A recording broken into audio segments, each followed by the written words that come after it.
The psychology of negotiations.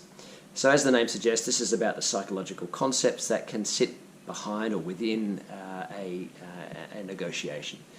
So I designed this session with private equity and venture capital groups in mind, in the context of buying and selling businesses primarily. However, many people have found other alternative uses for it, which is fine, because some of the concepts have fairly broad applicability.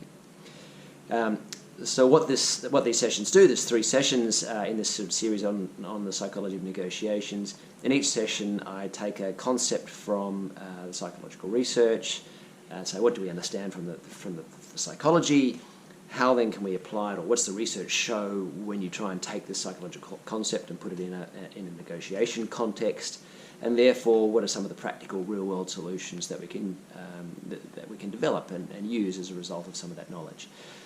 So to give you an example, in topic 1 we talk about anchoring. The first topic is anchoring. So one of the strong biases from the psychological research, which shows that anchors can sort of sway people's opinions and expectations towards the anchor in often very powerful ways. Then there are psychological studies that then take that concept and say, well, how might it apply in the context of a negotiation?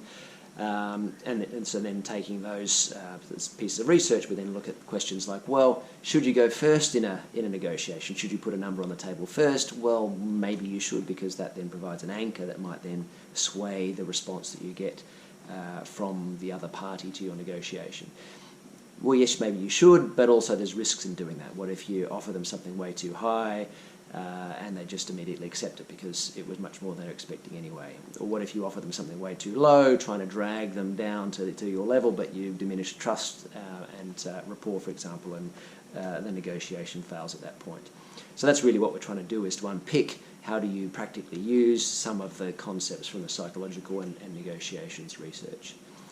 So in the 3 topics, or the 3 sessions, the first one has 4 concepts in it, so anchoring, perspective taking, topics around rapport building and building interpersonal liking, and the idea of splitting concessions.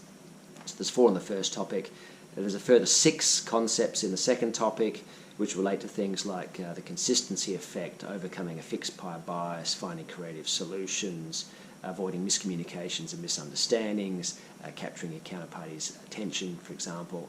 And then the final topic, or the final session, negotiations part 3, has another 2 topics which relate to balancing the inside and outside views, very different ways of viewing a business or an opportunity, and avoiding the winner's curse.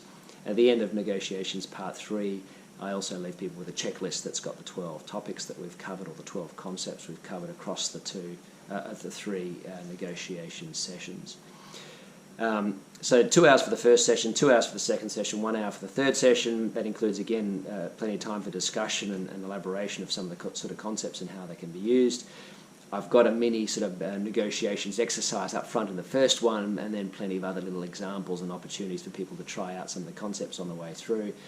So hopefully people get a very good understanding of some of the psychological issues that can sit behind a negotiation, but then also some of the practical strategies. How can you use this sort of stuff day to day in the negotiations that you have with external parties, maybe with internal parties, internal employees, with your boss, in a range of different contexts.